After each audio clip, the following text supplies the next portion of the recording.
So hi, good evening everyone. First of all, confirm my audio video is okay. I'm audible.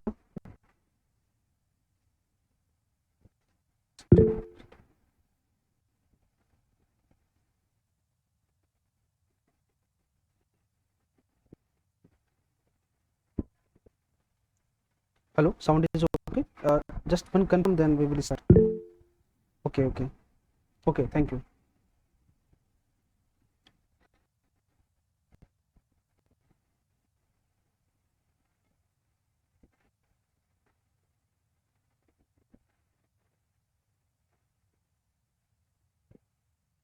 Okay, so I have shared one slide.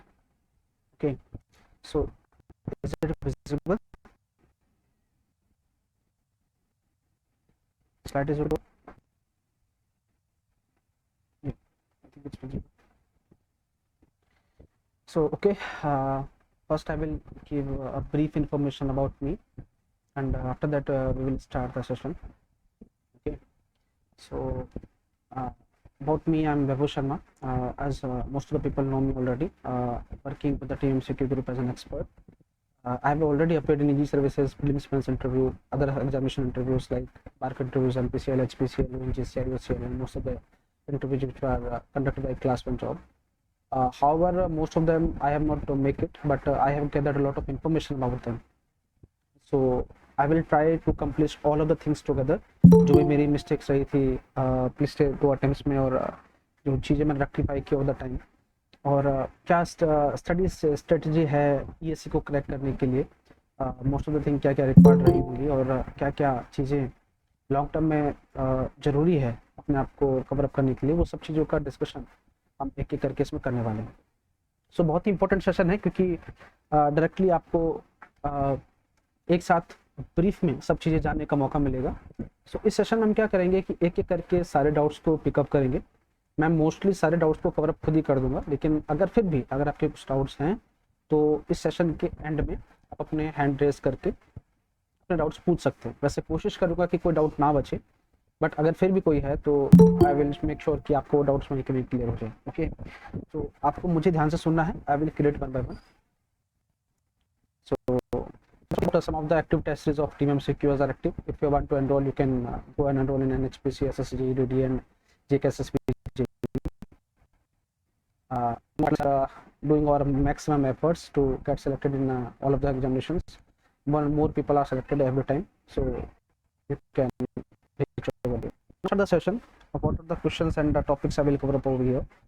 कौन कौन से standard books हमें पढ़नी है, पढ़ने का strategy क्या होगा, कितने स्टडी आवर्स डिवोट करने हैं, प्री मेंस और इंटरव्यू की तैयारी कैसे करनी है, और मोस्ट इंपॉर्टेंट थिंग ये है कि कौन सी चीज़ें कहाँ से पढ़नी है. ठीक है, और किन चीज़ों को स्किप करना है अभी के लिए, किन चीज़ों को एग्जाम के टाइम पर पढ़ना है, किन चीज़ों को एग्जाम से पहले पढ़ना है. एग्जाम से पहले मतलब है कि अगर आपके एग्जाम फरवरी में है तो कौन सी चीज़ों को आप जुलाई, अगस्त, सितंबर से स्टार्ट करोगे, कौन सी चीज़ों को आप जनवरी में ही पढ़ना स्टार्ट करोगे. ओके, तो बहुत सारी चीज़ें हैं, एक एक करके हम इनको सबको डिस्कस करेंगे. जो भी लोग जॉब के साथ प्रिपेयर करना चाह रहे हैं, जिनका इंप्रूव करना चाहते हैं रैंक को, या फिर जो भी उनका कुछ सीन है इंटरव्यू के लिए, उनका कुछ इश्यूज है, सब चीज़ें इसमें कवर हम कर देंगे. So I start study material. Okay, so आप सबको पता है UPSC new services examinations 3 stages में हो रहा होता है, प्रीलिम्स, मेंस एंड इंटरव्यू. तो सबसे पहले हम बात करेंगे प्रीलिम्स के बारे में कि प्रीलिम्स क्या है. तो देखिए, प्रीलिम्स में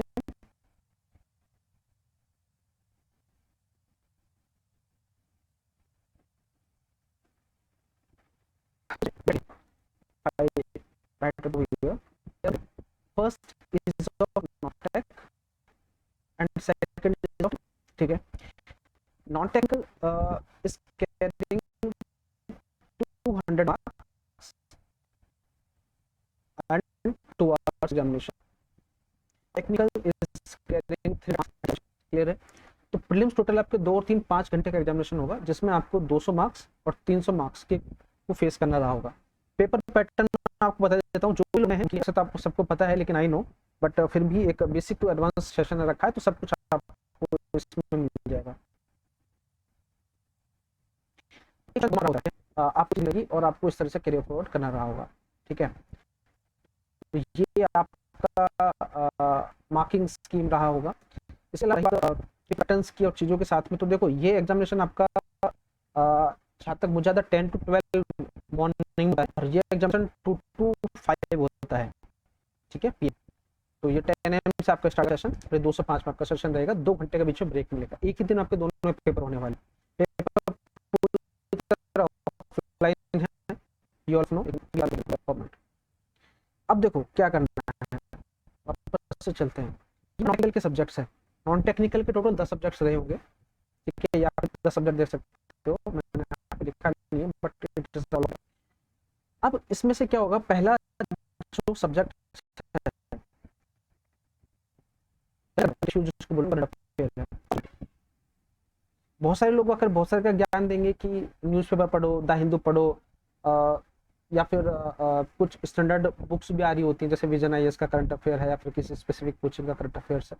तो 6 महीने का, 3 महीने का, जो मंथली है, फिर क्वार्टरली है, फिर 6 मंथ का, फिर ईयरली एनुअल एडिशन, वो पढ़ के जाओ, उसमें से देखो। मैं आपको बिल्कुल रिकमेंड करूंगा कुछ मत करना। आप अगर आपको यकीन हो तो आप एक काम करना, आप पेपर को उठा के लास्ट के 3 साल के पेपर को देखना। जो करंट अफेयर्स है वो ऐसा आएगा कि अगर आपको उसकी लीक की इन्फॉर्मेशन है नियर बाई तो आप उसको कर दोगे, और अगर इन्फॉर्मेशन नहीं है तो आप उसमें कुछ भी नहीं कर सकते, चाहे आपने कितना भी पढ़ा रहा हो।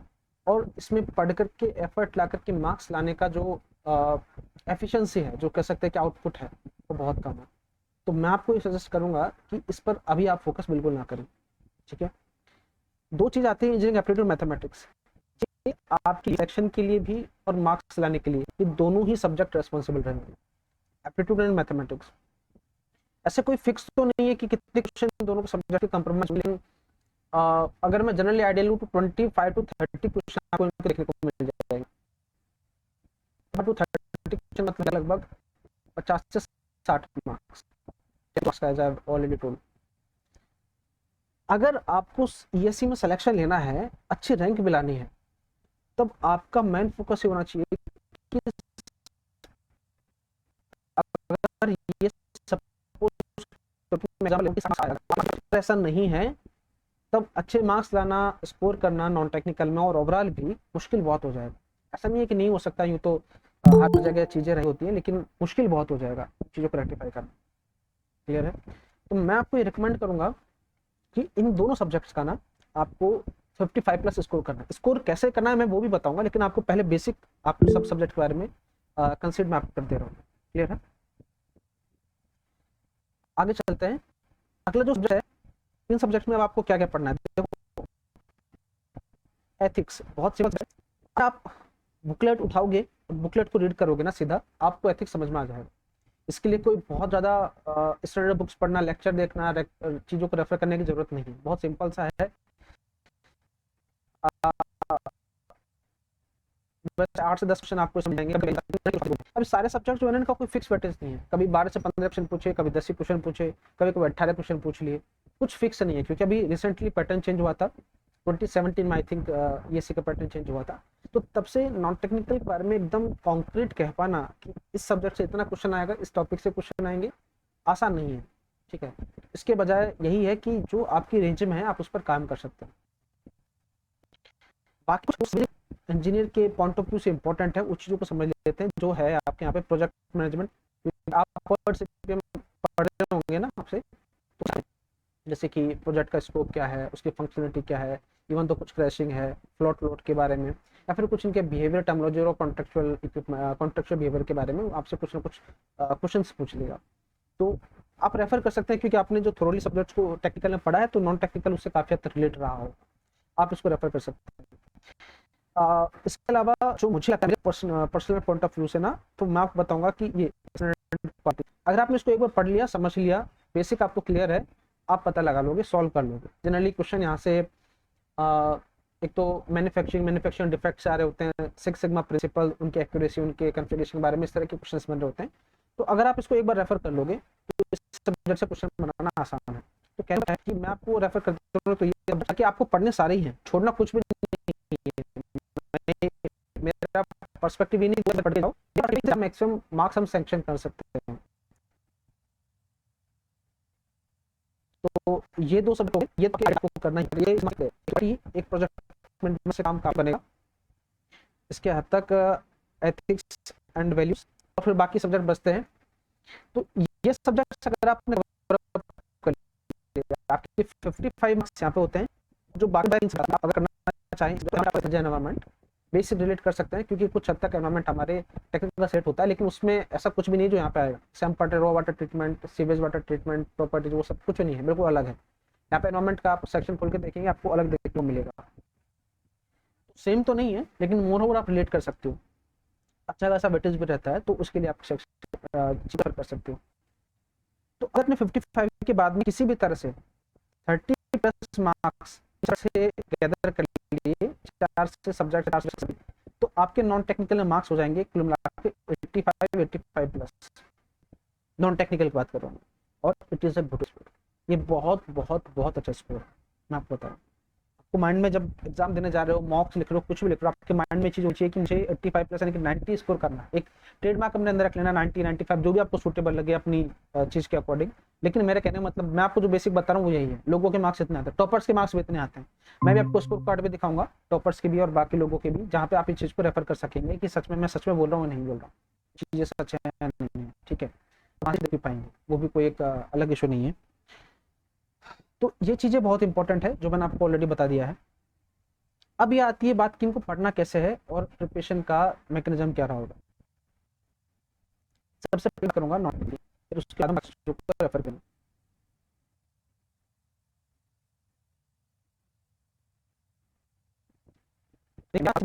इंस्टीट्यूट से ना तो कोई पर्सनली कमीशन जैसा लेने वाली चीज है, ना किसी नफरत का भाव है, ना कुछ है। मैं अपने एक्सपीरियंस से बताऊंगा कि कौन से इंस्टीट्यूट की क्या चीज आपको रेफर करनी चाहिए। ये मेरा पर्सनल ऑब्जेक्टिव है, मेरा पर्सनल प्रेफरेंस है।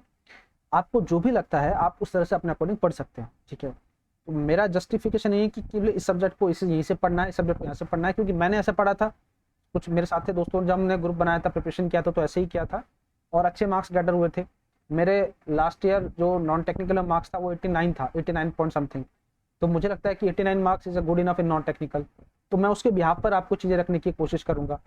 Even though this year also I am expecting some 92 marks, तो 90 मार्क्स के around I am just again expecting. तो मैं, मेरा जो एक्सपीरियंस है, मैं उसके बिहाफ पर अपनी चीज़ें बता रहा हूँ। हालांकि कोई और हो सकता है जिसके अपना स्टडी पैटर्न रहा हो, चीज़ें रही हो, तो वो उस तरह से देख सकता है। तो नॉन टेक्निकल देखने की कोशिश करते हैं कि क्या करना है। देखो, सबसे पहले एप्टीट्यूड और मैंने दोनों का बता देता हूँ, रहा होगा वो। और उसमें क्या होगा कि ऑल ब्रांचेस हैं, सारे ब्रांचेस, ऑल ब्रांचेस से मेरा मतलब है कि है ना ये क्या है। तो जितना मुझे एग्जैक्टली तो याद नहीं है, लेकिन हर एक सब्जेक्ट में लगभग लगभग, जैसे कि मान लो मैथ्स स्टार्ट किया आपने, तो मैथ्स में स्टार्ट किया लगभग, फिर इसके अलावा एक फंक्शन आता है जिसको बोलते हैं न्यूमेरिकल एनालिसिस मेथड। इसके अलावा आपका मोस्टली रेफर करना है प्रोबेबिलिटी। इस बार हालांकि क्वेश्चन तो आ नहीं रहा, 1-2 सालों से, 3 सालों से क्वेश्चन प्रोबेबिलिटी आ नहीं रहा, लेकिन फिर भी उसको आप रेफर कर सकते हैं। इसके अलावा एक फंक्शन से क्वेश्चन है जिसमें आपको फंक्शन को लिमिट करना है, फिर इंटीग्रेशन है, डिफरेंशियल है, उस तरह से वो क्वेश्चन है, वो देखना है। और एक बचता है डिफरेंशियल इक्वेशंस। ये कुछ चैप्टर्स है जो आपको देखने हैं। तो ये मोस्टली इंपॉर्टेंट इंक्लूड करोगे तो कुछ तो आप इनको रेफर कर लेना, मल्टीपल टाइम्स कर लेना, मोर देन सफिशिएंट है। अगर आप लगता है देना तो रेफर करना कर सकते हो, लेकिन ये बहुत इंपॉर्टेंट है, ये बुकलेट आप रेफर कर लेना। मेरे हिसाब से मोर देन सफिशिएंट है, एप्टीट्यूड के लिए भी, मैथ्स के लिए कुछ करने की जरूरत नहीं है इन दोनों में। इसी तरह के क्वेश्चन आ रखे हैं, उसी तरह के क्वेश्चन बार बार रिपीट होते हैं, वैल्यू चेंज होती है और वो क्वेश्चन बार बार रिपीट हो रहे होते हैं, ठीक है। इन दोनों सब्जेक्ट को आप मास्टर रेफर कर सकते हो। इसके अलावा बात आती है, तो देखो मैं आपको इश्यू बताता हूँ। लेक्चर देखने से कोई बहुत बड़ा फायदा होता नहीं नॉन टेक्निकल में, ठीक है। ये मेरा एक्सपीरियंस रहा है ऐसा कि आप सोचो कि लेक्चर आप देख लो, चीज़ों को रेफर कर लो, चाहे किसी भी इंस्टीट्यूट का देख लो, एक भी क्वेश्चन नहीं आता है वहाँ से। मतलब 1-2 से ऐसा मतलब वो तो कुछ कुछ क्वेश्चन तो आ ही जाते हैं लीक से जो नॉर्मल ट्रेंड पर है, लेकिन मोस्ट ऑफ द टाइम उसी वजह क्या करना है ना कि आप किसी भी इंस्टीट्यूट का लाओ, चाहे आईएएस मास्टर का लाओ, आईएएस मास्टर से ज़्यादा अच्छा मेडिजी का नॉन टेक्निकल है। नॉन टेक्निकल बीएससी का जो नॉन टेक्निकल है ना, वो मेडिजी का ज़्यादा अच्छा है मेरे हिसाब से। तो उसमें क्या करना, बुक लेके आगे, बुकलेट आपको मिल जाएगा, थ्योरी बुकलेट, ठीक है। जैसे मान लो एथिक्स आया तो एथिक्स का आपको जैसे भी आपको ठीक लगे। उस बुकलेट को आपको थोड़ली पूरा पढ़ना है, ठीक है। अंडरलाइन करना है, पढ़ा कैसे करना है, पहली बार में आप उसको अंडरलाइन करेंगे, चीजों को समझेंगे कि टाइम पे आप क्या करेंगे, जो अंडरलाइन हुए कौन से और थर्ड टर्म से इसके अलावा क्वेश्चन प्रैक्टिस कर काफी सारा आप क्वेश्चन प्रैक्टिस ऐसे भी लेकिन हम प्रैक्टिस अलग करेंगे, इसको क्वेश्चन प्रैक्टिस क्या, और इस सब सब्जेक्ट के लिए एथिक्स हो चाहे एनवायरनमेंट हो। अब करना क्या है उस बुकलेट में, अब आपको ये करना है कि पहली बार में आप दो क्वेश्चन कहां से रेफर करना है, ठीक है, बुकलेट को मिल जाएगा, आप कर लोगे ये चीज आपको सारे बुकलेट के साथ में करनी है। जो बुकलेट होगा ना आपकी, जो भी आपकी कोई उस बुकलेट के पीछे यहाँ से 200 से 250 क्वेश्चन आपको देखने को, क्लियर है, तो आपको वो रेफर करना है। हालांकि हर सब्जेक्ट हर चैप्टर के पीछे भी 7-8 क्वेश्चन होते हैं जो ईएससी के आए हुए क्वेश्चन है, आप वो भी देख लो, वो भी रेफर कर लेना। और 200 से 250 क्वेश्चन जो है ना, इनको ढंग से करना है, और उनको करना कैसे वो इंपॉर्टेंट है। क्वेश्चन आपने खोला, एक से लेके सपोज करो कि 200 क्वेश्चन है, 200 क्वेश्चन है, 2 घंटे का टाइमर लगा दिया, ठीक है, और सॉल्यूशन नहीं देखना है, और आपको क्वेश्चन करना भी स्टार्ट करना है।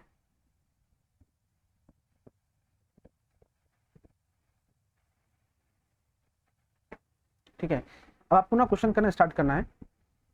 क्वेश्चन जब आप स्टार्ट करेंगे करना, तब आपको कुछ चीज रेफर करनी है। वो क्या है मैं बताता हूँ। पहली चीज तो ये है, आई थिंक कुछ नेटवर्क इशू हो गया है, तो है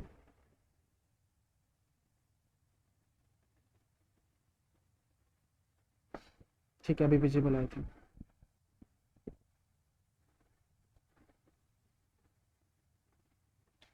कुछ नेटवर्क इशू हो रहा है, इसलिए वो वीडियो को भी रेफर कर सकते हैं, ये भी एक अच्छा एडवांटेज है। अब क्योंकि मोबाइल डेटा से चीज़ें चलिए, तो आप इस वीडियो को रेफर कर सकते हैं डायरेक्टली, जिनका ये मीटा भी कुछ मिस हो जाता है। तो करना क्या है, तो आपको 200-250 क्वेश्चन प्रैक्टिस करना है नॉन टेक्निकल के लिए। आप वो बुकलेट लाएं और उसको सॉल्व करें हर सब्जेक्ट के लिए। सॉल्व कैसे करना है, 200 क्वेश्चन लिए, टाइमर लगाया 2 घंटे का, और बाकी चीज़ों को छोड़ दिया। अब आपको उसके बाद में क्या करना है, टाइमर लगाने के बाद में 200 से 250 जो क्वेश्चन है, बगैर सॉल्यूशन देखे आपको उनको सॉल्व करना है। चाहे तो उनको ऑप्शन दे एलिमिनेट करो, चाहे गैस करो, चाहे कुछ भी करो, चाहे कोई भी तिकड़म लगाओ, लेकिन आपको बगैर सॉल्यूशन देके उनको रेफर करना है। यही एक तरीका है इसको करने का। नॉन टेक्निकल में कभी भी आप कितना ही पढ़ लो, आप जो भी पढ़ोगे उससे क्वेश्चन नहीं आएगा, बस आपको एक रेफर आईडी लग जाएगा मोटा मोटा कि ये चीजें छोड़नी है और चीजें करनी है, बस यही एक तरीका है। ठीक है, तो मैं आप जिन भी एक थोड़ा सा नेटवर्क इशू हुआ था, मैं इसलिए रिवाइज कर दे रहा हूँ। तो करना है,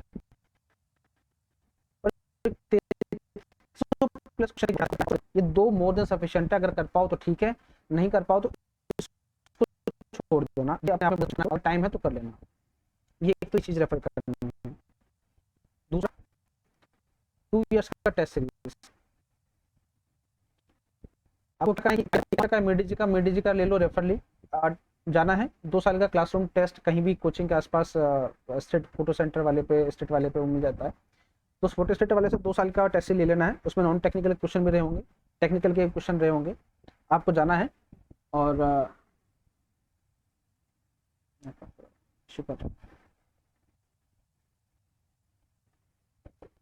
जाकर के उन क्वेश्चंस को आपको प्रैक्टिस करना है। ठीक है, अच्छे क्वालिटी के क्वेश्चंस मिलेंगे, अच्छा आपका अच्छा खासा रिवीजन करवा देंगे और प्रैक्टिस भी करवा देंगे अपने नोटिस टोटली। तो ये 2 सोर्स है ना, इसके आपको कुछ लोग बहुत तरह का ज्ञान देंगे कि बुकलेट पढ़ लो, स्टैंडर्ड बुकलेट पढ़ लो, ये भी कर लो, लेक्चर भी देख लो, कुछ नहीं होता, टाइम नहीं मिलता। ये 2 चीजें मोर देन सफिशिएंट है। पहले बुकलेट लाओगे, बुकलेट को थोड़ी पढ़ो 3 बार, पहली बार इंपॉर्टेंट क्वेश्चन को देखोगे, दूसरी बार रिवीजन, क्वेश्चन प्रैक्टिस। बुकलेट खत्म हुआ, क्वेश्चन प्रैक्टिस के लिए आपको मैंने 2 सोर्सेस बताए थे, एक तो आपको बुकलेट का रेफर करना है और एक आपको टेस्ट लाना है, टेस्ट से रेफर करना है। ये 2 सोर्सेज जो है आपके लिए मोर देन सफिशिएंट है एग्जामिनेशन के पॉइंट ऑफ व्यू से। ठीक है।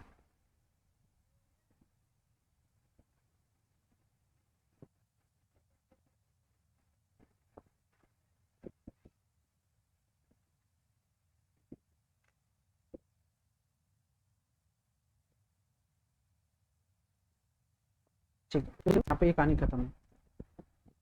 इसके बाद में बाकी सब करना है, क्वेश्चन प्रैक्टिस करनी है और इंपॉर्टेंट क्वेश्चन को हाईलाइट करना है। एक चीज और मैं बताऊंगा, जो non technical protection elimination, options को एलिमिनेट करना सीखना पड़ेगा। Option elimination is most important thing. अगर आप ऑप्शन एलिमिनेशन नहीं सीख पाए तो आपके लिए बहुत इशू हो जाएगा। ठीक है, जैसे कि क्वेश्चन आया, क्वेश्चन के ऑप्शन, इन चारों ऑप्शन में आपको नहीं पता कि ना, तो पता ही नहीं है क्वेश्चन का कि क्या सही है क्या नहीं है। अब आपको एलिमिनेट करना सीखना है। ये जो क्वेश्चन प्रैक्टिस आप करोगे ना, यहाँ से आपको एलिमिनेट करना सीखना है। यहीं से आप सीख पाओगे एलिमिनेट करना कि किस तरह से आपको क्वेश्चंस को, चीजों को एलिमिनेट करना है। केवल यही एक तरीका है। जितना ज्यादा प्रैक्टिस करोगे, जितना ज्यादा सीखोगे, उतना ज्यादा आप अच्छे से सीख पाओगे एलिमिनेट करना। ठीक है, देखो नेटवर्क कुछ इशू है, जिन भी लोगों का मिस हो गया है इशू मत करना, ये सारा रिकॉर्डिंग सेशन आपको यूट्यूब पर मिल जाएगा। आई नो कि नेटवर्क इशूज मेरी तरफ से, सॉरी फॉर दैट, लेकिन जितना अभी चीज समझ पाओ उतना समझ लो। बाकी अगर कुछ मिस होता है, you can refer the YouTube recorded session, कोई इशू नहीं है, आपका सब कुछ वहाँ पर कवर अप होगा। ठीक है, मैं रिपीट कर देता हूँ वैसे वापस से इस चीज़ों के साथ में, कि आपको जैसे नॉन टेक्निकल है, नॉन टेक्निकल में मार्क्स लाने का एक ही तरीका है, वो है एलिमिनेशन। जब आप क्वेश्चन सॉल्व करोगे, आपके सामने ऑप्शन रहे होंगे। ठीक है,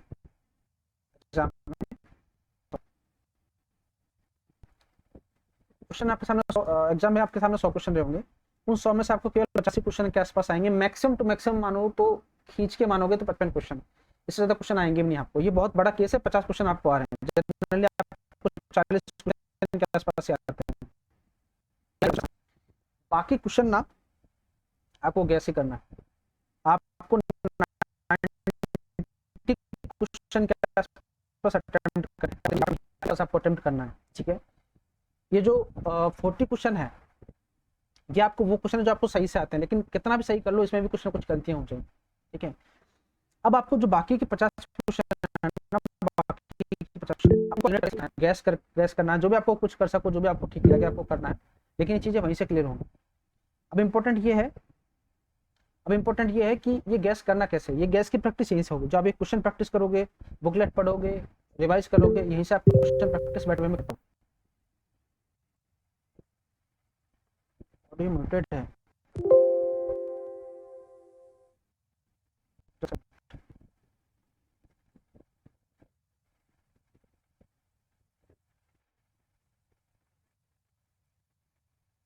अभी ओके है, अभी सुन पा रहे हैं? क्या होता है कि जब बहुत सारे लोगों के साथ मीटिंग में कनेक्ट होते हैं तो गूगल मीट अपने आप ही उसको म्यूट कर देता है, वो मेरा नहीं है। और बाकी के लिए मैं एक बार चीज़ों को रिपीट कर देता हूँ कि जिन भी लोगों का कुछ सेशन मिस हो जाएगा ना, सारा सेशन रिकॉर्डेड है, अंडर रिकॉर्डिंग है, ये आपको यूट्यूब पर मिल जाएगा। शाम तक के 5-6 घंटे के बाद में, आज रात तक आपको जरूर मिल जाएगा। तो कुछ वहाँ से आप रेफर कर सकते हैं, कोई इशू वाली बात नहीं। मेरी तरफ से नेटवर्क इशू है, क्योंकि कंटिन्यूसली रेनफॉल हो रहा है और उसकी वजह से नेटवर्क बहुत ज़्यादा फ्लक्चुएट कर रहा है, आ ही नहीं रहा नेटवर्क। तो बहुत मुश्किल से चीज़ों को मैं कनेक्ट कर पा रहा हूँ, क्योंकि मैंने ऑलरेडी टाइम दिया है। तो ठीक है, तो अगर कुछ मिस होता है तो आप मीटिंग को वहाँ से रेफर कर लेना। तो मैं आप कंटिन्यू करता हूँ सेशन को। तो मेरा कहने मतलब है, एलिमिनेट आपको सीखना पड़ेगा। जितना ज़्यादा एलिमिनेशन सीखोगे, जितनी ज़्यादा चीज़ों को प्रैक्टिस करोगे, उतना ज़्यादा आपका इंपॉर्टेंटली चीज़ों को इंप्रूवमेंट होता रहेगा। ये नॉन टेक्निकल का यही एक तरीका है। ठीक है, मैथमेटिक्स एप्टीट्यूड में 50 से प्लस मार्क्स लाने हैं, बाकी सारे सब्जेक्ट करने हैं, और कोशिश करना लेक्चर कम से कम देखो। लेक्चर देखना है तो आपको देखना पड़ेगा, मेटेरियल साइंस को आपको रेफर करना पड़ेगा, स्टैंडर्ड क्वालिटी के लिए कुछ लेक्चर रेफर करना पड़ सकता है। ठीक है, बेसिक लेक्चर रेफर करना पड़ सकता है। बाकी के लिए आप बेसिक पढ़ लो, उतना ही है, क्योंकि पढ़ लोगे तो भी कुछ क्वेश्चन होगा नहीं वहाँ पर, तो भी आपको गैस ही करना पड़ेगा। ये नॉन टेक्निक के लिए सारी कहानियां हैं, आपको यहीं से रेफर करना है। जितना ज़्यादा आप क्वेश्चन प्रैक्टिस करोगे, जितना ज़्यादा आप पढ़ोगे, रिवाइज करोगे, उतना ही ज़्यादा आपको कमांड होता जाएगा। वही एक तरीका, और कोई तरीका नहीं है नॉन टेक्निकल के ऊपर, क्योंकि अब तक समझ में ही नहीं आ पा रहा है कि नॉन टेक्निकल पूछ कहाँ से। सबसे इंपॉर्टेंट है मेंस, और उसके बारे में अच्छा एक और चीज़ प्रीलिम्स में रह चुकी है, मैं आपको बता देता हूँ टेक्निकल बारे में।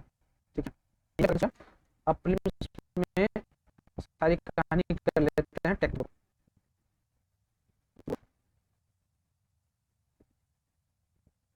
ठीक है, नहीं है तो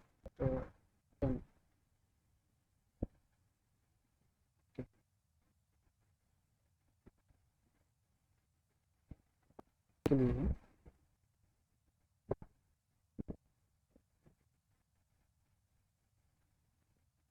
लेकिन मैं जो बात करूंगा ना वो मेरी सारी बात रही होगी टेक्निकल के रिगार्डिंग।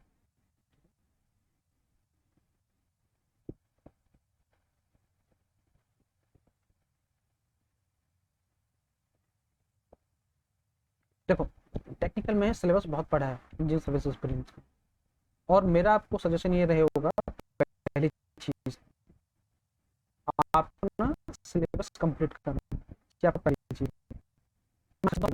कुछ लोग क्या करते हैं ना कि जो गेट का है एसएससी का सिलेबस है उसी को कंपाइल करके ईएससी में चले जाते हैं देने के लिए, वो सफिशिएंट नहीं है। क्योंकि ईएससी का जो सिलेबस है अगर आप पेपर उठा के देखोगे वो हर एक जगह से, हर एक टॉपिक से, हर एक जगह से क्वेश्चन पूछता है। इवन दो आप यकीन मानो कि rock engineering, mechanics, railway, dock, tunnel, harbour, यहाँ से भी क्वेश्चन पूछ लेता है, इनको भी नहीं छोड़ता। और कब कितने क्वेश्चन पूछ लेगा किसी को पता नहीं है। थोड़ा सा 19 में चैप्टर है पर के अंदर आता है, ठीक है। इससे ना लगभग 15 से 16 क्वेश्चन पूछ लेते एक साथ एक ही चैप्टर से, और लोग उसको छोड़ के जाते थे प्रोजेक्ट इक्विपमेंट को, बल्कि ज्यादा क्वेश्चन पूछे थे, 17-18 क्वेश्चन कुछ पूछे थे। आप सोचो जो इंसान इसको छोड़ के गया होगा एकदम में 15-16 क्वेश्चन सपोज आ जाए, यानी कि 30 मार्क का क्वेश्चन आपको एक चैप्टर से मिल जाए, 30 मार्क्स आपको बिल्कुल छोड़ दो, क्या हो जाएगी कहानी, एकदम बाहर हो जाएगा फेस से। तो ईएससी में ना बहुत सारे लोग बहुत तरह का ज्ञान देते हैं, लेकिन मेरा आपको बस यही सलाह है, सिलेबस को कंप्लीट करना है। कंप्लीट से मेरा मतलब क्या है, लोग यहाँ पे कंप्लीट मतलब बैठा चलो पर सीपीएम में ले लेता हूँ एक एग्जांपल तक। जनरली पहले तो क्या पढ़ लेते हैं, पर सीपीएम के बारे में पढ़ लेते हैं, पहले तो पढ़, दूसरा सीपीएम पढ़ लिया, तीसरा क्रशिंग पढ़ लिया, ठीक है। चौथा अगर कुछ रहा होगा ना तो बेसिक फ्लोटिंग वगैरह के बारे में निकालना है, फ्लोटिंग स्लैग व्लैग निकालना या अर्लीस्ट टाइम लेटेस्ट टाइम निकालना, ये सब पढ़ लिया। पढ़ने के बाद में कंप्लीट मान लेते हैं। इसमें जैसे कि एक चैप्टर है ना इंजीनियरिंग है अपना इक्विपमेंट, इसको लोग पढ़ते ही नहीं, छोड़ देते हैं। 6 सब्जेक्ट, किसी सब्जेक्ट में 6 टॉपिक है तो 6 के 6 टॉपिक्स को पूरा पढ़ना है इन डेप्थ पर, ठीक है। आजकल यूट्यूब वगैरह पे हर कुछ अवेलेबल है, अगर आप टॉपिक डालोगे गूगल पे, यूट्यूब पे सब कुछ अवेलेबल है। केवल एक चीज की कमी है, वो है आपकी मेहनत की, जो आपको खुद करनी है। बाकी सब कुछ अवेलेबल है, वो भी फ्री में, कोई पैसा नहीं लगता। तो जो आपको इधर उधर का कुछ देखते हो उसके बजाय इसको पूरा करने की कोशिश करना। तो पहली चीज है सिलेबस कंप्लीशन।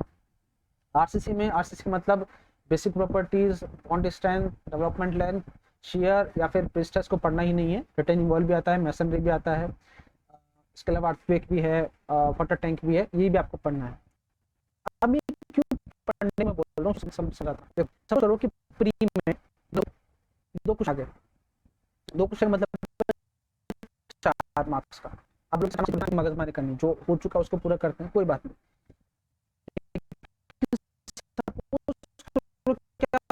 मेंस में अगर आपने बेसिक नहीं पढ़ा है प्री के टाइम पे, आपको कुछ भी नहीं लगता, तो आपको लगता है कि मेंस के 2 से 3 महीने का टाइम मिलता है, उसमें आप इसको समझ लोगे, पढ़ लो। मेंस में मेंस का पढ़ने को टाइम नहीं मिलता। मैं आपको बताऊंगा सब कुछ मेंस के बारे में भी, लेकिन मैं आपको अपना एक्सपीरियंस बता रहा हूँ। अगर आप सोचे ना तो मेंस में मेंस का पढ़ने को टाइम नहीं मिलता। जो सब्जेक्ट, जो टॉपिक आपने छोड़ा है उसको पढ़ने तो भूल जाओ, वो तो दूर दूर तक नहीं होने वाला। इसलिए मेरा सजेशन ये है कि कुछ भी छोड़ो मत, क्योंकि क्या होता है ना कि कहाँ से क्या पूछ लेगा, किस टॉपिक को 20 मार्क में डाल देगा, और वो उसमें डालेगा जो कंपल्सरी है।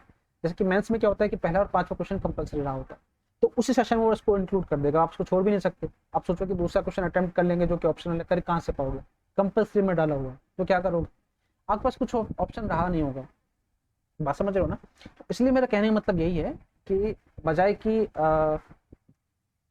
चीज़ों को बहुत ज़्यादा परेशान होने की, मैं आपको पहली चीज़ें बता रहा हूँ कि ये नहीं करते हैं। ये मेरी फर्स्ट अटेम्प्ट में यही गलती थी, मैं सिलेबस को पूरा नहीं करके गया था। जो गेट का सिलेबस था मैंने वो रेफर किया था ईएससी के लिए, और मेरा बहुत अच्छे मार्क्स नहीं आए थे प्रीलिम्स में, हालांकि 260 के आसपास थे, 250 के आसपास, लेकिन वो ज़्यादा अच्छे मार्क्स नहीं थे, ठीक है। तो मैं आपको इसलिए बोलना चाह रहा हूँ क्योंकि ये गलती आप ना करें, बहुत सारी चीज़ें छोड़ के जाना। एक बार 2021 की बात है, जहाँ तक मुझे याद है 2021 में ही बात है, या फिर 2020 था सेशन, मुझे एग्जैक्टली याद नहीं है। तो उस सेशन में क्या था कि रेलवे, डॉक, टनल, हार्बर, इससे लगभग 12 क्वेश्चन पूछ लिए थे, ठीक है। 12 या 14 क्वेश्चन पूछ लिए थे। आप पढ़ के नहीं जाओगे, छोड़ दोगे तो 14 क्वेश्चन को कैसे डील करोगे। क्वेश्चन आसान होते हैं, अगर आपने बेसिक पढ़ा है, रेफर किया है, वो पूछ लेगा। जैसे ब्रिज इंजीनियरिंग के अंदर आप पूछोगे तो एक स्पैन होता है ना, उसका रिडक्शन फैक्टर वगैरह के क्वेश्चन होते हैं, बहुत आसान से क्वेश्चन है, सिंपल सा फॉर्मूला है। अगर आपने हल्का भी देखा हुआ है ना तो आप उसको सॉल्व कर दोगे, छोड़ नहीं पाओगे। तो ईएससी का प्रीलिम्स इज अबाउट कि आपने सब कुछ देखा है, पढ़ा है कि नहीं, डेप्थ में गए हो कि नहीं, वो प्रीलिम्स नहीं पूछता है। आपने सब कुछ टचअप किया है कि नहीं किया, वो प्रीलिम्स का एडवांटेज है, वो प्रीलिम्स आपसे जानना चाहता हूँ। माता सारी कहानी क्लियर है। तो टेक्निकल में सिलेबस कंप्लीशन पहली प्रायोरिटी है। दूसरा है कॉन्सेप्चुअल नॉलेज। पहला हो गया बस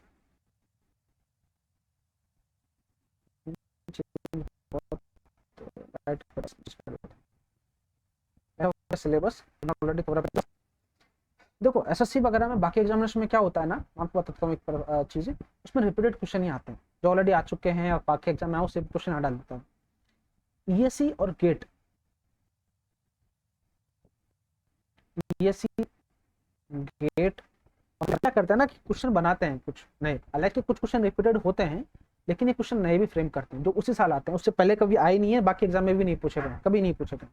समझ रहे हो ना। तो बिल्कुल नए क्वेश्चन होते हैं। तो अगर आपका ये स्ट्रॉन्ग नहीं है ना, आप ये नए क्वेश्चन बनाते हो, उसके लिए यही इंपॉर्टेंट है। इंपॉर्टेंट है कंसेप्ट को इंप्रूव कैसे करना है।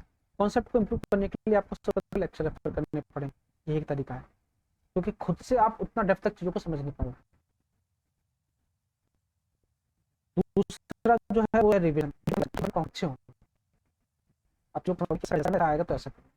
दूसरा रिवीजन, वो कॉन्सेप्ट है होगा, ये दोनों चीजों से। किस कोचिंग के इंस्टीट्यूट रेफर करना है, क्या करना है, ये आपका अपना कॉल है, आप जो चाहें वो रेफर कर सकते हैं। मैं पे कुछ बोलूंगा तो शायद लोग उसको गलत समझेंगे। मैंने रेफर किया था अपने, अगर आप मुझसे मेरा पूछो, मैंने हिसाब से जो भी आपको ठीक लगता है। तीसरी चीज है वो है क्वेश्चन प्रैक्टिस, ये बहुत इंपॉर्टेंट चीज है, और यहाँ पे लोग गलती करते हैं, क्वेश्चन प्रैक्टिस का सोर्स गलत पे कर लेते हैं कि क्वेश्चन मुझे कहाँ कहाँ से प्रैक्टिस करना है, वो बहुत इंपॉर्टेंट हो जाता है। तो मैं आपको वो बताना चाह रहा हूँ कि क्वेश्चन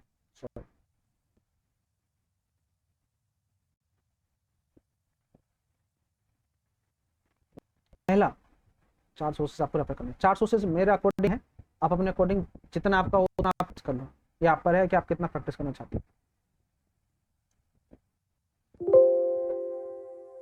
आपको ये प्रेजेंट हो रहा है, प्रेजेंट हो रहा है, नहीं प्रेजेंट के बारे में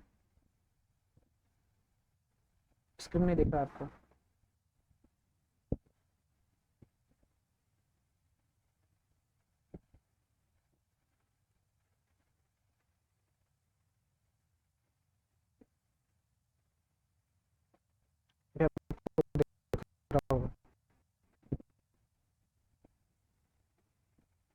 आपने बोला भी नहीं था इसके बारे में, खैर कोई नहीं, मोस्टली कैसे कुछ छूटा नहीं है, वो सब बोलकर भी आपको कवर अप हो जाएगा। तो क्वेश्चन प्रैक्टिस सबसे पहले क्या करना है, ईएससी पीवाईक्यूज के बाद में आपको क्या करना है, दूसरी चीज जो रेफर करना है वो ना, आपको क्या करना है मैं इसको डिटेल में बता देता हूँ थोड़ा सा।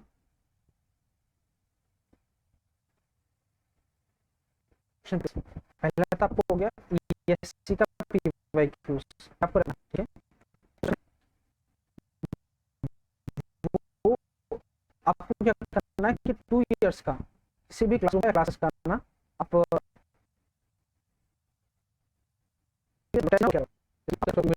गेट प्लस पीएसए जो टेस्ट होता है ऑब्जेक्टिव वाला, वो 2 साल लेके आ गए, फोटोकॉपी स्टेट वगैरह पे सब जगह मिलता है ना, उन पर जाकर के लेके आए, एक आपको वो रेफर करना है। और तीसरा एक ऑफलाइन टेस्ट सीरीज, आप के लिए एक ऑफलाइन टेस्ट सीरीज एनरोल करना है। ये 3 आपको सोर्सेज आपको रेफर करना है।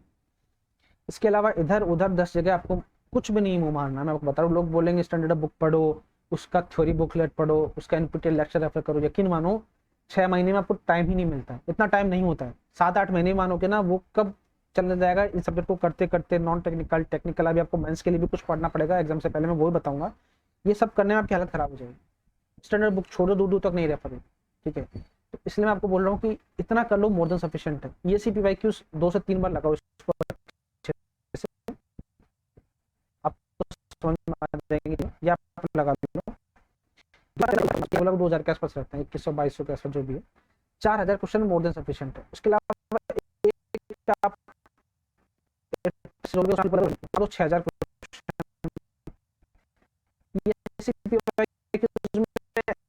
एग्जैक्टली मुझे नहीं पता कितने क्वेश्चन होंगे, लेकिन लग रहा है आसपास क्वेश्चन तो आराम से होंगे इसमें। तो अगर आप ये कंक्लूड करोगे ना तो 10,000 के आसपास क्वेश्चन आपका बैंक बन जाएगा, प्लस माइनस हो सकता है 8 से 10,000 के आसपास क्वेश्चन आपके बन जाएंगे, और ये मोर देन सफिशिएंट है, मोर देन सफिशिएंट है। इतना क्वेश्चन प्रैक्टिस आपने कर लिया, एक अच्छा कमांड आपके ऊपर हो जाएगा चीजों के साथ, ठीक है। इससे आपको कुछ नहीं करना टेक्निकली। तो पहला सिलेबस कंप्लीट, दूसरा लेक्चर वगैरह देख के कॉन्सेप्ट अच्छे बने, चीजों को समझना है, थोड़ी पूरा करना है और मल्टीपल टाइम्स रिवाइज करना है, और चौथा जितना हो सके उतना क्वेश्चन प्रैक्टिस करना है। ये अगर आपने तीनों फॉलो कर लिए, प्रीलिम्स के लिए मोर देन सफिशिएंट आपके मार्क्स आ जाएंगे। प्री में मेरे हिसाब से अगर आपका स्कोर 180 प्लस है तो ऐसे मतलब टेक्निकल में बता रहा हूँ, ठीक है। टेक्निकल में अगर आपका मार्क्स 180 प्लस है, और नॉन टेक में अगर 90 प्लस है, यानी कि आपको यहाँ पर जो टोटल मार्क्स है ना वो 270 280 जितना हो जाए उतना अच्छा है, लेकिन मिनिमम मार्क्स है, इतना आप ले आओगे प्रीलिम्स के लिए मोर देन सफिशिएंट है, इतने मार्क्स आते हैं, ठीक है। कोई 350 400 मार्क्स नहीं आते हैं, टॉपर के मार्क्स आते हैं 290 300 के आसपास, वो लास्ट है, कोई फर्क नहीं पड़ता 10-20 मार्क्स कम हो, क्योंकि सारी कहानी मेंस की है, इतना कर लोगे मोर देन सफिशिएंट है। इसके बाद बचती है मेंस की कहानी, ठीक है। अब देखो मेंस में क्या करना है। मेंस में जो चीज आपको बता देता हूँ, आपको वो मैं बता देता हूँ, ठीक है। नहीं करना, मैंने किया था, ये पहली गलती थी, बहुत टाइम कंज्यूम हो जाएगा आपको। देखो मैं आपको बताता हूँ, और मेंस के बीच में ना, प्री और मेंस के बीच में लगभग 3 महीने का टाइम आपको मिलता है। तो होता क्या है कि इस बीच में ना 3 महीने को बहुत ही ऑप्टिमम यूज करना है, कैसे करना है मैं वो भी बताऊंगा, लेकिन इस बीच में स्टैंडर्ड बुक आपको रेफर नहीं करना, ये मोस्ट इंपोर्टेंट थिंग है। स्टैंडर्ड बुक को रेफर करने का मतलब है अपने पैर पर कुल्हाड़ी मारना। क्यों है वो भी डिस्कस करूंगा आपके सामने। मैंने तो रेफर नहीं किया था, मेरे कुछ दोस्त हैं उन्होंने भी सिलेक्शन लिया है, उन्होंने तो रेफर किया ही नहीं था, तो स्टैंडर्ड बुक मत करना। इसके अलावा दूसरी चीज लेक्चर, ये का बैच यार वो ना टाइम वेस्ट होता है। आप खुद जब क्वेश्चन प्रैक्टिस करोगे, आप प्री का इतना पढ़ चुके हो, क्वेश्चन प्रैक्टिस बार बार करोगे ना, मुझे लगता है कि वही मोर देन सफिशिएंट है आपके लिए, उससे से आपका काम बन जाएगा। क्योंकि लेक्चर में बहुत टाइम आपका वेस्ट चला जाएगा, आप चाहे ऑनलाइन लो चाहे ऑफलाइन लो, कुछ भी लो, बहुत टाइम जाता है, बहुत टाइम जाता है। उसके बजाय ना आप, मुझे ऐसा लगता है कि एक बुकलेट और लाओ और उसके क्वेश्चन प्रैक्टिस कर लो, या फिर एक टेस्ट एक्स्ट्रा लो, उसको दे डालो, वो आपको ज़्यादा हेल्पफुल करेगा, आपकी स्पीड बढ़ेगी, आपकी एक्यूरेसी बढ़ेगी। लेक्चर को देखने से कुछ होने वाला बहुत फर्क नहीं पड़ता, ठीक है। आप बोलोगे कि कुछ सब्जेक्ट्स के लिए देखना है, रेफर करना है, तो कर सकते हो, जैसे आरसीसी के लिए कर सकते हो, स्टील के लिए कर सकते हो थोड़ा बहुत, लेकिन बाकी सब्जेक्ट के लिए कोई रेफर करने का सेंस नहीं बनता। ये मेरा सजेशन है वो दो चीज़ों का। अब बात सोर्स क्या रहा होगा इसका, सोर्स में सबसे बड़ी चीज़ है आपको इसको वो है ईएससी के पीवाईक्यू। पहली चीज़ तो वही है, ईएससी के पीवाईक्यू उतना ज़्यादा अच्छा, क्योंकि मोस्ट ऑफ टाइम्स इसी का पैटर्न इसी के इर्द गिर्द घूमता है, नए क्वेश्चंस नए कॉन्सेप्ट बनेंगे तो भी इसी के आसपास घूमेगा। तो पहली चीज आपको ये रेफर करना है।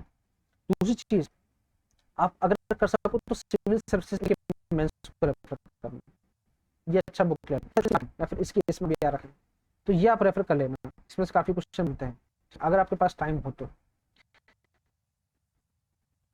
उसके बाद में आपको ना 2 इयर्स का आगे वही क्लासरूम का मेंस का टेस्ट आपके यहाँ से मिल जाएगा, और एक आपको नया टेस्ट लेना है, एक टेस्ट आप रेफर करना है, कोई भी टेस्ट इसको देना टाइम के साथ में, और क्यूब के फॉर्मेट में जो कि है ना उसी में देना है, पेपर पे लिख करके दे रहे हो उसी फॉर्मेट में लिख करके देना है उसी टाइम स्पेंड में। और जो गलतियां हैं उनको देखना है कि आपके मार्क्स क्यों कट रहे हैं, थ्योरी में कितना अच्छा लिखना है, न्यूमेरिकल में क्या लिखना है, किस तरह से मार्क्स मिलते हैं, किस तरह से मार्क्स नहीं मिलते, वो चीज़ आपको इंसाइट ही लगेगा। इतना करना मोर देन सफिशिएंट है मेंस के लिए। इसी चीज को, इन सब चीजों को ना आपको मल्टीपल टाइम्स करना, उसको करना, और ये मोर देन सफिशिएंट है। 3 घंटे का टेस्ट होता है एक, तो ये आपके ना बहुत टेस्ट होंगे, आपको प्रो बना देंगे ये लिखने के लिए। इतना लिखोगे परेशान हो जाओगे लिखते लिखते। एक और चीज, अब इसमें जो पैटर्न है मैं आपको वो बता देता हूं। उसके बाद में चीज आपको बता दूंगा। तो इसका पैटर्न होंगे इसमें पेपर 1 पेपर 2 कोशिश करना है इसमें 400। अगर आप ये रख पाते हो तो मुझे लगता है कि बैड स्कोर है, बहुत अच्छा स्कोर रहा होगा ये फिर, अगर आप इतना रख पाते हो तो। पैटर्न क्या है कि टोटल आपको पेपर में आपको पेपर मिल गया, आप टोटल 1 2 3 4 5 पहला क्वेश्चन और 5वां क्वेश्चन कंपल्सरी आपको करना ही पड़ेगा। अच्छा, हर एक 60 मार्क्स रहा होगा, ठीक है, हर एक सेगमेंट होंगे A B C D E A B C, कुछ भी करके 20 पीक्स का हो सकता है, 15 5 साल का, कैसे भी कर सकते हैं। 60 मार्क्स का लगभग आपको एक क्वेश्चन देखने को मिलेगा। क्लियर है? तो टोटल आपको 100 का 5 क्वेश्चन करना है। तो आपको क्या करना है कि पहला 5वां क्वेश्चन कंपल्सरी है, आपको 3 क्वेश्चन पिक करना है, और 3 क्वेश्चन ऐसे पिक करने हैं कि एक क्वेश्चन कम से कम मिनिमम एक सेशन में, एक क्वेश्चन यहाँ से उठा लो, 2 क्वेश्चन से उठा लो, या फिर 2 क्वेश्चन से उठा लो, 1 क्वेश्चन से उठा लो, जैसे आपको ठीक है।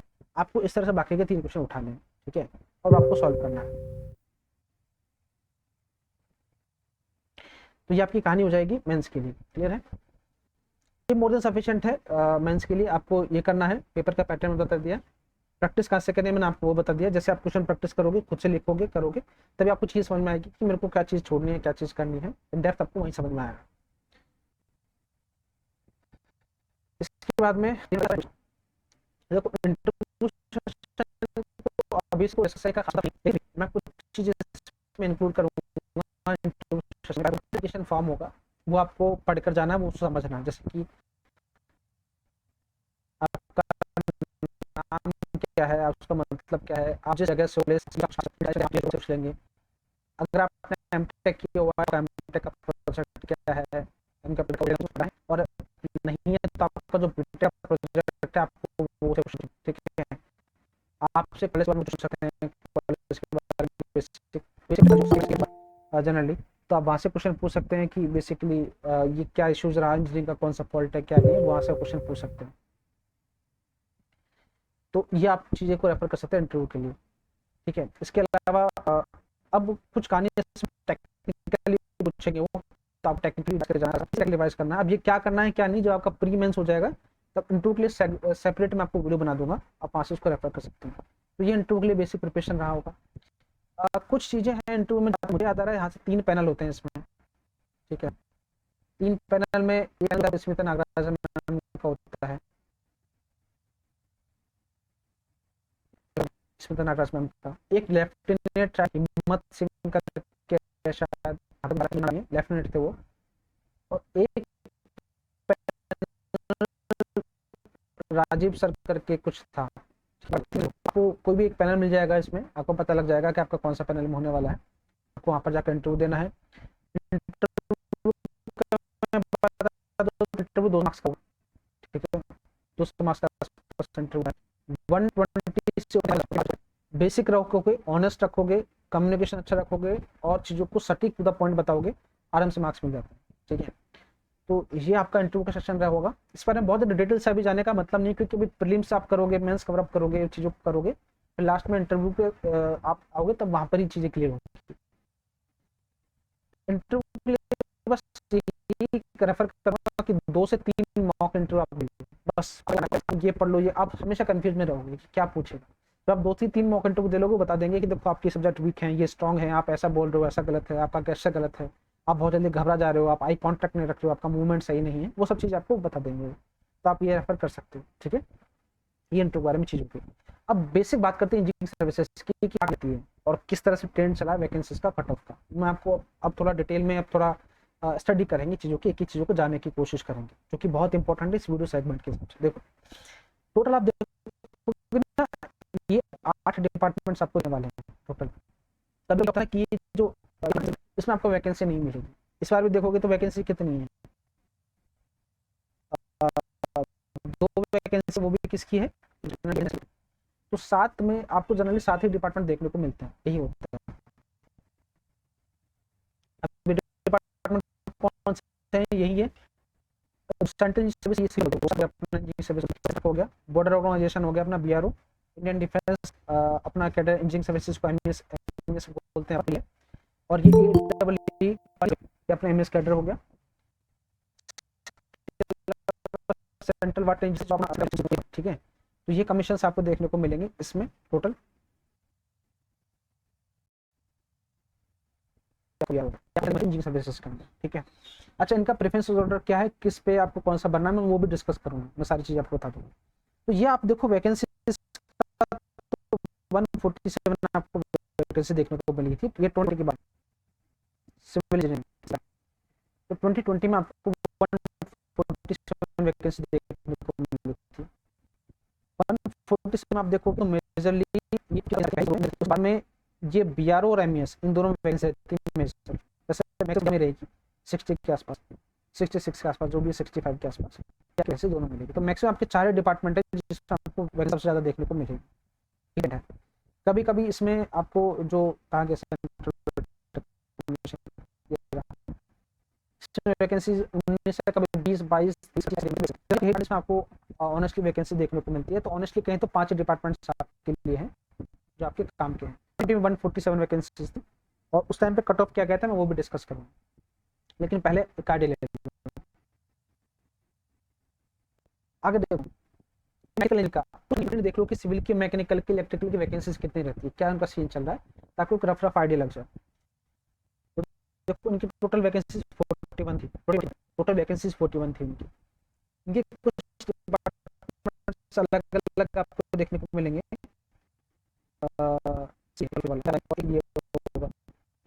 इनके 2 से 3 सर्विस के अलग, और बाकी तो वही सेम सेम है जो अपने सब रहा होता है, ठीक है। इसके अलावा इलेक्ट्रिकल करते हैं, इलेक्ट्रिकल सर्विसेज। आप देखो सिविल की 147 वैकेंसीज है। अगर आप देखोगे लगभग अगर मैकेनिकल से, सॉरी यस मैकेनिकल से, तो 3-4 गुना वैकेंसीज है, लगभग 3 से 4 गुना वैकेंसी, और इलेक्ट्रिकल तो वैकेंसी तो बहुत सारी है, ठीक है। तो ये ट्रेंड है, मैं आपको जो थोड़ा दिखा रहा था, ये ईसी का है, ईसी के 347 वैकेंसीज काम, ये जे जेटीओ जिसको बोलते हैं ऑफिसर, इसमें वैकेंसी उनकी 49, 50 वैकेंसी, इसलिए उनकी वैकेंसी कुछ हद तक बढ़ जाती है। सॉरी 34 नहीं, तो मैक्सिमम की वैकेंसी जेटीओ की आपका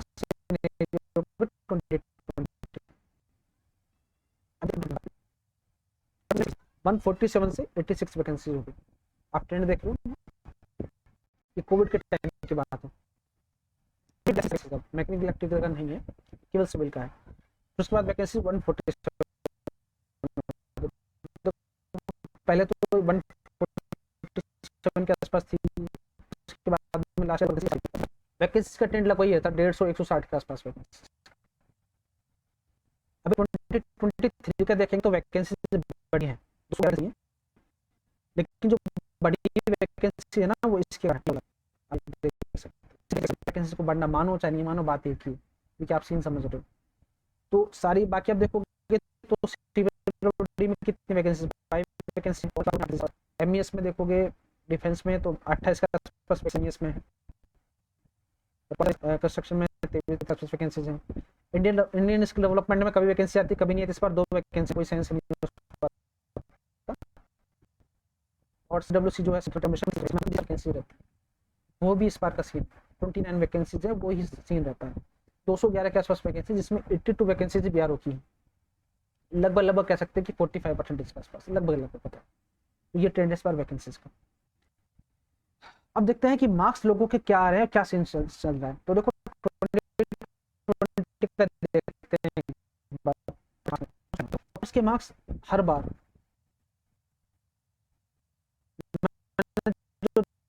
मैंने ये ट्रेंड देखा, जो फर्स्ट रैंक कर रहे हैं 900 मार्क्स के आसपास आते हैं।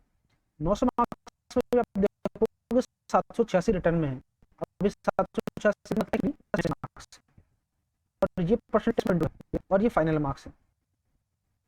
और जो फर्स्ट रैंकर है उसके मार्क्स लगभग 906 के आसपास चल रहे हैं। शायद आप सबको विजिबल तो रहा होगा ना स्क्रीन में, मैं काफी जूम तो किया हुआ है। तो 900 कोई चीज समझ नहीं, दूसरी चीज का समझ नहीं। 900 मार्क्स में आप देखोगे 786 रिटर्न में है, अभी 786 मार्क्स है, और ये फाइनल मार्क्स है। 906 के आसपास चल रहे हैं। शायद आप सबको विजिबल तो रहा होगा ना स्क्रीन में, मैं काफी जूम तो किया हुआ है।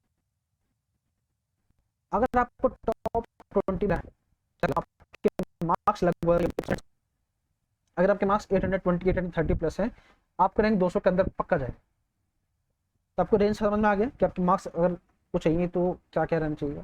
टॉप 20 क्यों बोल रहा हूँ, क्योंकि टॉप 20 पे आपको सीपीडब्ल्यूडी मिलता है, इसलिए बोल रहा हूँ टॉप 20, और कोई सेंस नहीं चीज़, ठीक है। बाकी सीपीडब्ल्यूडी रहा हो, चाहे रोड्स का organisation, road centre service road का रहा हो, चाहे एमईएस कैडर रहा हो, ये सारे अच्छे, सेंट्रल मेट्रो कमीशन रहा हो, ये सारे अच्छे हैं। लेकिन अगर इन चारों में कोई भी मिले तो बेस्ट है। आईएएस का जॉब कोई बुरा नहीं, आईएएस में खैर कोई भी डिपार्टमेंट मिले तो बुरा नहीं है, लेकिन ये ज़्यादा मिले तो ज़्यादा बेटर है, ठीक है। तो आपके मार्क्स लगभग इस रेंज में लाई करने चाहिए, ये आपका सीन हो गया।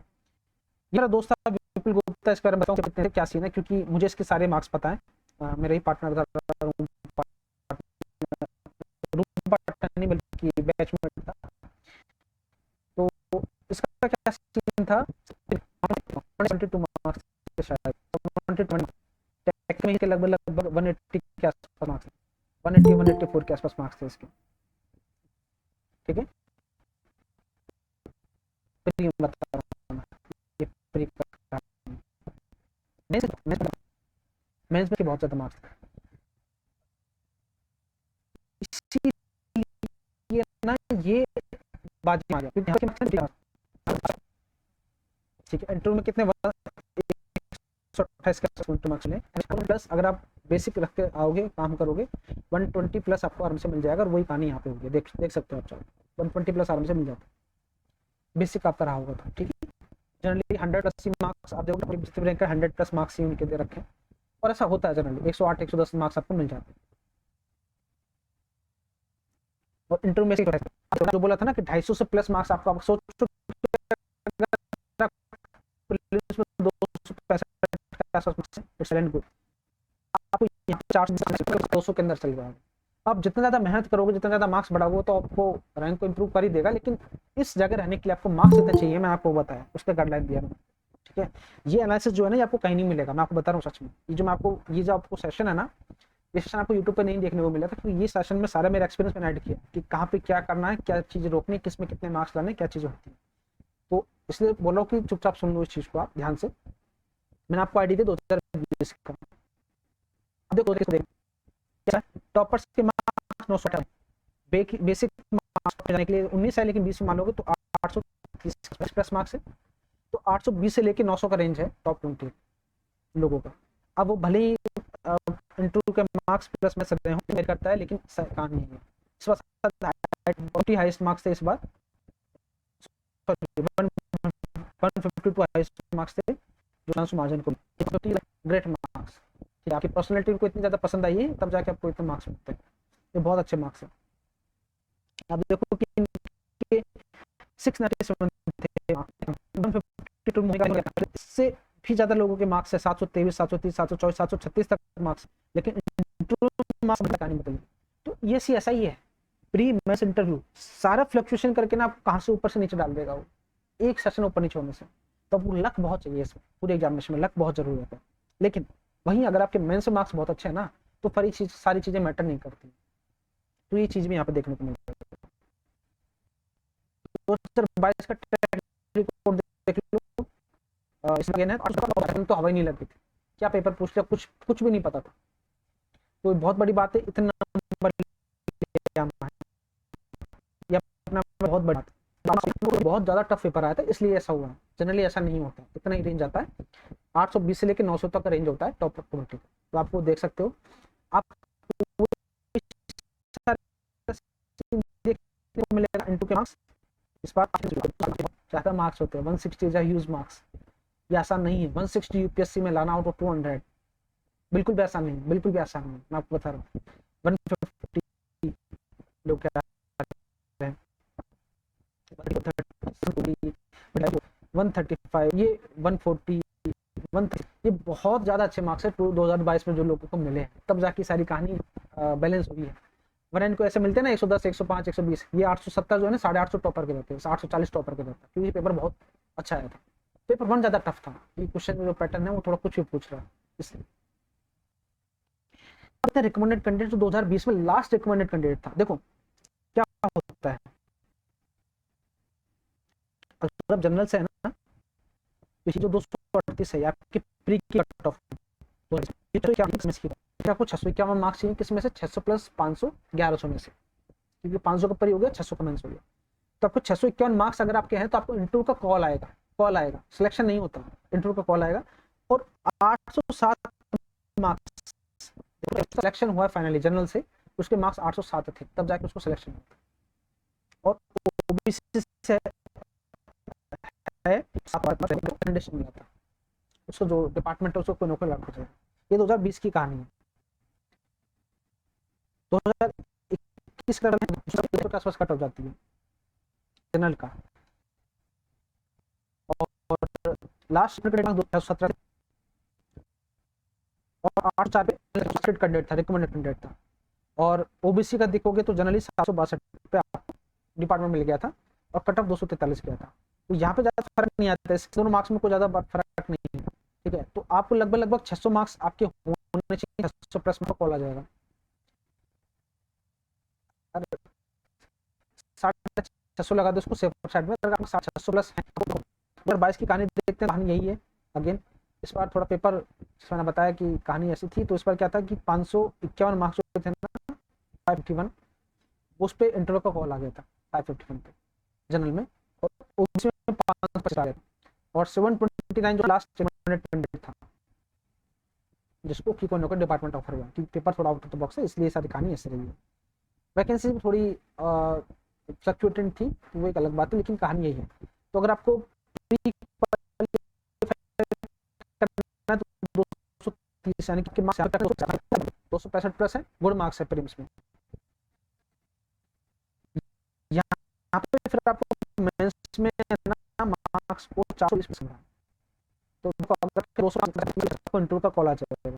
इसके अलावा फिर आके आपको 120 मार्क्स के आसपास होते हैं, 130 मार्क्स मिलते हैं, हालांकि इतना मिलता नहीं है, 120 मार्क्स लगा सकते हैं तो 5 हो जाएंगे, 805 पे आपको कोई ना कोई डिपार्टमेंट अलॉट हो जाएगा।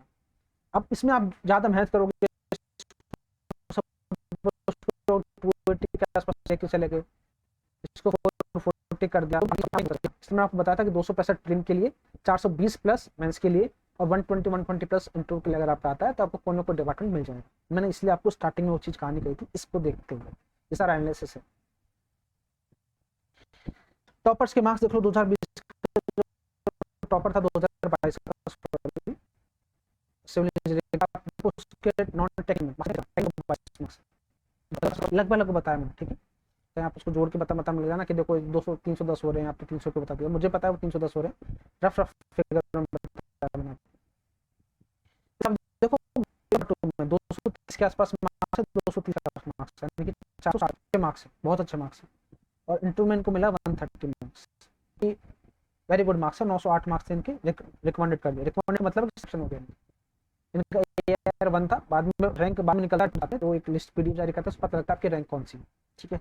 इनका स्कोर कार्ड है, तो आप देख सकते हैं कि कितने मार्क्स के आसपास कहानी है। तो टॉपर के मार्क्स भी 300 या 500 में 450, 490 तो नहीं आए ना, मेंस मार्क्स ज्यादा 460 है, 600 होता है। आपकी किस्मत अच्छे तो ज्यादा मिल जाएंगे कि 120 110 125 यही मार्क्स मिलता है, ये सारी कहानी। इसकी प्रेफरेंशियल लिस्ट है, जो लोग सबसे पहले प्रेफर करते हैं वो यही है, हो गया, जो प्रेफर करते हैं इसका क्वालिटी डिपार्टमेंट का, सीडब्ल्यूएस हो गया, सर्विस हो गया, और ये आपका सर्वे ऑफ इंडिया हो गया। इन लोगों को कुछ लगभग ये 4 डिपार्टमेंट तो लोगों के 1 2 3 4, या आपका सिविल ड्यूटी हो गया, या आपका रोड सेंटर सर्विस हो गया, आपका डिफेंस एमएस हो गया, और उसके बाद में फिर लोग अपने हिसाब से कुछ ना कुछ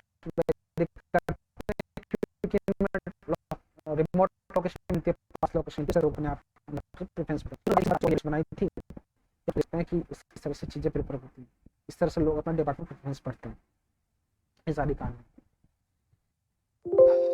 तो ये सेशन बस यही तक ही था, इसमें मैंने सारी चीजों को तो कवर अप कर दिया है, मेरे हिसाब से सब कुछ इसमें कवर अप हो गया है। अगर अब इसमें आप इसके बाद आपके डाउट्स हैं तो वन बाय वन आप मुझसे पूछ सकते हैं। आपको हैंड रेज करने के बाद में अपने आपको अनम्यूट करना है, आप अपने क्वेरी पूछ सकते हैं। If there is any doubt. सने जी, सने बोलिए, अपने आप को अनम्यूट कीजिए पहले।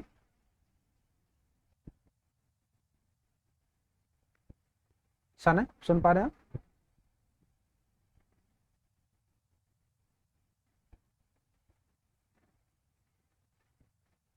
ओके, पूछिए।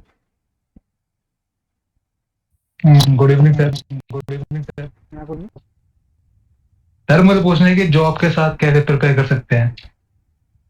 देखो जॉब के साथ ठीक है, मैं इसको भी कवर अप कर लूंगा, इसको मिस करके आता हूँ। ठीक है, इसके अलावा किसी और के कोई डाउट है? Jyodeep sir, interview language English mandatory, कोई हाँ मैंडेटरी सर। नहीं है, आप इंग्लिश और हिंदी दोनों में बात कर सकते हैं। हाँ ज्योदीप बोलिए। हाँ सर, मेरा एक सवाल था। मेरा एक वो जो सवाल था, मैथ्स का आप जो सिलेबस मैथ्स का बता रहे थे ना, वो बहुत वास्ट है, मतलब बुक मेरे पास भी है, मैं देखता हूँ। सर वो पूरा कवर करना क्या बहुत जरूरी है, या फिर हम लास्ट के बस 10 इयर्स करके उससे कुछ फायदा हो सकता है, या पूरा ही करना पड़ेगा? अपने आपको पूरा करना पड़ेगा और आप उसको पूरा कर सकते हो, ऐसा नहीं है। आप जब उठाकर उसको देखोगे ना, तो सेम टाइप के क्वेश्चन को कई बार पूछा गया है। जैसे कि आप सपोज करो कि स्ट्रेंथ ऑफ मटेरियल को खोलते हैं, तो स्ट्रेंथ ऑफ मटेरियल में आपको देखोगे कि जैसे कि क्वेश्चन पूछा है कि बताओ एलिमिनेशन कितना होगा, पॉइजन रेशियो कितना होगा, ई कितना होगा, जी कितना होगा। ये क्वेश्चन ही 5 बार कर रहा है। तो एक बार क्वेश्चन को करो, जब अगले बार क्वेश्चन आता है, लेकिन मेरा सजेशन कि सर करो सारे क्वेश्चंस को, कि कौन सा क्वेश्चन कहाँ से किस तरह से रिपीट हो जाएगा पता नहीं होता। ठीक है, तो छोड़ना नहीं है। हाँ ये कर सकते हो कि स्टार्टिंग में आप 10 साल की कर लो, कंप्लीट कर लो, उसके बाद हो जाता है, उसके बाद फिर बाकी के 10 साल के जो पूरा है उसको आप कर सकते हो। 2 राउंड में आप ऐसे कर सकते हो अगर आपको मुश्किल लगता है तो, लेकिन छोड़ना सही सलाह नहीं होगी मेरी तरफ से, क्योंकि कंपटीशन बहुत ज़्यादा अच्छा सर, वास्ट और है, ये सब लोग प्रेफर करते हैं। हाँ, मैथ्स के लिए भी सर ये एप्लीकेबल है ना, मतलब? मैथ लिए एप्लीकेबल है। ठीक है, थैंक यू सर। टेक्निकल के रिगार्डिंग और उसके रिगार्डिंग ओके, मैं एक चीज़ को कवर अप कर देता हूँ यहाँ पर, कि मेरे हिसाब से आप सबके लिए भी हेल्पफुल रहा होगा। वो है जॉब के साथ प्रिपरेशन का एक सिनेरियो क्या रहना होगा।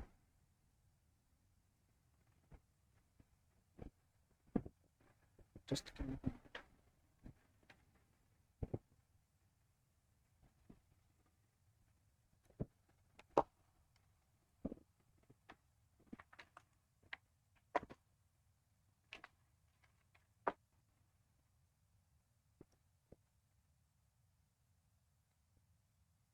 देखिए, जॉब के साथ प्रिपरेशन एक बिल्कुल आप कर सकते हैं। देखो जनरली मैं बता रहा हूँ, जॉब का टाइम होता है 9 to 5, 5 क्या आप रूम में पहुंचोगे, करोगे, आराम करोगे, खाना वाना खाओगे, सपोज करो मान के चलते आप 8 बजे आप एकदम सिचुएशन में हो कि आप कर सकते हो काम। देखो मैं आपको ये रेफर करूंगा कि 8 बजे से ना कोशिश करो कि 10 बजे का एक स्लॉट, ठीक है, इस स्लॉट में जिस सब्जेक्ट का आप ले रहे हो उसके क्वेश्चन प्रैक्टिस 2 घंटे में करना। 10 बजे के बाद आपकी एनर्जी बिल्कुल खत्म हो जाएगी, आप चाहे जितना मर्जी हाईली मोटिवेटेड रह लो, सेंस काम नहीं करता 10 बजे के बाद में, आप थक जाओगे बिल्कुल। मेरा सजेशन नहीं होगा कि 10 बजे आप सो जाओ, 10:30 बजे लास्ट सो जाओ और सुबह जल्दी उठ जाओ 5 बजे। बस आपको ये करना ही पड़ेगा, तो नहीं फिर कवर अप नहीं होगा, फिर आपको करना ही पड़ेगा। अगर आप सुबह 5 या 6 बजे उठ पाते हो, आपको 2 घंटे निकाल पाते हो तो मोर देन सेशन 1 सेशन 2 दिन करना है। जो भी सपोज करो कि आप